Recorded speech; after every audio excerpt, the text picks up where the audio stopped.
সাধারণ মানুষকে জাগিয়ে তুলতে এক ধরনের রূপান্তর প্রক্রিয়ার মধ্য দিয়ে আছে বিএনপি। কেবল কমিটি গঠন, পুনর্গঠন কিংবা বিলুপ্ত করাই নয়, তরুণদের জাগিয়ে তুলতে নেওয়া হচ্ছে নানা পদক্ষেপ।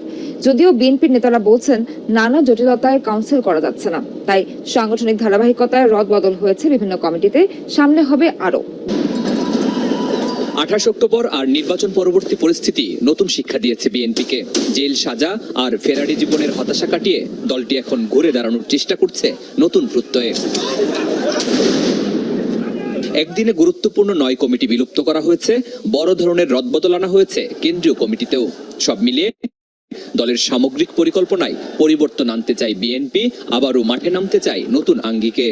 সার্বিক পরিস্থিতির আলোকে বাংলাদেশ জাতীয়তাবাদী দলের কাউন্সিল করা বড় কঠিন। সে কারণে আমাদের দীর্ঘদিন যেসব জেলা কমিটি, উপজেলা কমিটি, পৌরসভা কমিটি দীর্ঘদিন হয়ে গেছে, সেগুলো আস্তে আস্তে প্রমোটেড হচ্ছে এবং আস্তে আস্তে রিসাবল হচ্ছে। এটা তো প্রক্রিয়াধীন। কর্মসূচিগুলো যাতে আরো ভালোভাবে পালিত হয়, আন্দোলন যাতে আমরা আরো সফলভাবে এগিয়ে নিতে পারি, সেই জন্যই এই কমিটিগুলো করা হচ্ছে। এখানে ব্যর্থতার কোনো প্রশ্ন আসে না, কিন্তু কথা হচ্ছে যে কমিটি তো করতেই হবে। একটা পলিটিক্যাল পার্টি তো হাওয়াই চলে না, পুরো বাংলাদেশটাই খাবে তারা, তাই না? কেবল কমিটি গঠন, পুনর্গঠনই নয়, পরিবর্তন এসেছে শীর্ষ নেতৃত্বের রাজনৈতিক উপলব্ধি ও ভাবনার জগতে।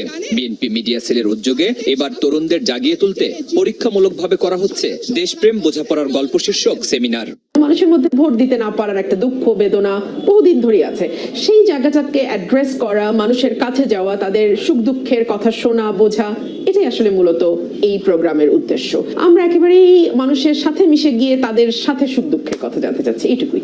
মানুষ রুখে দাঁড়াতে চাচ্ছে, কিন্তু কিভাবে রুখে দাঁড়াবে তারা কিন্তু এই বিষয়টা জানে না।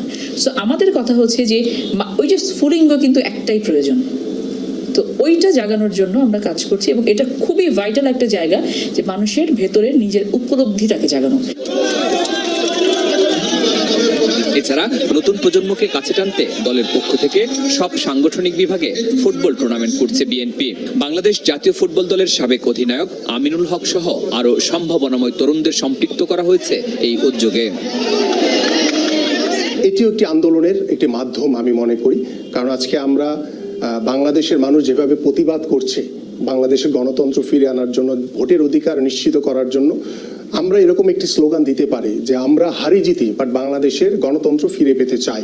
এরকম একটি মেসেজ আমরা দেশবাসীর কাছে পৌঁছাতে চাই। দলের সক্রিয় রাজনৈতিক ও সংস্কৃতি কর্মীদের দাবি, এই ধরনের কর্মসূচির দীর্ঘমেয়াদী প্রভাব আছে, যার সহায়ক হবে বিএনপির দাবি আদায়ে। যে টুর্নামেন্টটা হচ্ছে কোকোসিটি ফুটবল টুর্নামেন্ট 2024, আমরা পাশে থেকে মানুষকে আরো কাছে আনতে চাই। একটা গানের মাধ্যমে, একটা আবৃত্তির মাধ্যমে, কিছু কথার মাধ্যমে, এবং একটা গান মনে রাখবেন, একটা গান কিন্তু অনেক কিছু উলটপালট করে দিতে পারে। আন্দোলন তো চলছেই এবং এই সরকারের পতন না হওয়া পর্যন্ত আন্দোলন চলবে। এর বাইরে আমরা মনে করি যে খেলাধুলার মাধ্যমে, সংস্কৃতির মাধ্যমেও প্রতিবাদ আকারে মানুষের মধ্যে যাওয়া উচিত এবং মানুষের মধ্যে আমাদের পৌঁছানো উচিত।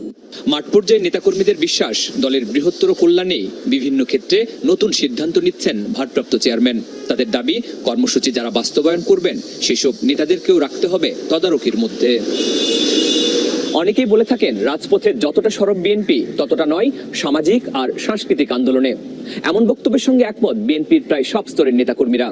আর সে কারণেই বহুমাত্রিক পরিকল্পনা আর সিদ্ধান্ত গ্রহণ করা হচ্ছে, আর তাকে দলের রূপান্তরের অংশ বলেই মনে করছেন রাজনৈতিক বিশ্লেষকরা। সেন্ট মার্টিন নিয়ে ফখরুলের বক্তব্য দায়িত্বহীনতা, বললেন ওবায়দুল কাদের। সেন্ট মার্টিন নিয়ে বিএনপির মহাসচিব মির্জা ফখরুল ইসলাম আলমগীরের বক্তব্যকে দায়িত্বহীনতা বলে মন্তব্য করেছেন ক্ষমতাসীন দলের সাধারণ সম্পাদক ওবায়দুল কাদের। বলেন, বাংলাদেশ কারোর সঙ্গে কখনো নতজানু আচরণ করেনি। মিয়ানমারের সীমান্তে কঠোর নজরদারি করেছে বাংলাদেশ। আমরা সতর্ক অবস্থায় রয়েছি। রবিবার দুপুরে ধানমন্ডি আওয়ামী লীগ সভাপতি শেখ হাসিনার রাজনৈতিক কার্যালয়ে আয়োজিত সংবাদ সম্মেলনে এসব কথা বলেন তিনি। মিয়ানমার সীমান্তে সরকারের কঠোর নজরদারিতে রয়েছে জানিয়েছেন আওয়ামী লীগের সাধারণ সম্পাদক। বলেন, সেন্ট মার্টিন পরিস্থিতি নিয়ে বিএনপির মহাসচিব মির্জা ফখরুল ইসলাম আলমগীর দায়িত্বহীন বক্তব্য দিয়েছেন। পরিস্থিতি সম্পর্কে তার কোনো ধারণা নেই। সেন্ট মার্টিনে যে ঘটনা ঘটেছে সেটা করেছে আরাকান আর্মি, মিয়ানমারের রাষ্ট্রীয় বাহিনী সেটা করেনি। সেন্ট মার্টিনের খাদ্যবাহী জাহাজ নিয়মিত যাতায়াত করেছে জানিয়ে ওবায়দুল কাদের বলেন, আমরা আলোচনার মাধ্যমে সমস্যার সমাধান চাই। গায়ে পড়ে মিয়ানমারের সঙ্গে যুদ্ধে বাঁধানো কোনো প্রয়োজন নেই বাংলাদেশের। আমরা কারো সঙ্গে কখনো নতজানু আচরণ করিনি, করব না। কয়েকদিন আগে মিয়ানমার সীমান্তরক্ষী বাহিনীর সদস্যরা বাংলাদেশে আশ্রয় নিলে এসব কথা বলেন তিনি। তাদেরকে ফিরিয়ে দেওয়া হয়েছে। সেন্ট মার্টিন দখল হয়েছে বলে গুজব ছড়ানো হচ্ছে জানিয়ে ওবায়দুল কাদের বলেন, বিএনপি জামায়াত এসব গুজব রটাচ্ছে। মিয়ানমারের সীমান্তরক্ষীরা যারা অনুপ্রবেশ করেছিল তাদের ফেরত পাঠানো হয়েছে। বিএনপি পারে শুধু অর্বাচনের মতো হাস্যকর মন্তব্য করতে, এখনও সেটাই করেছে। সেনাবাহিনী সহ দায়িত্বপ্রাপ্তরা সতর্ক অবস্থায় রয়েছে।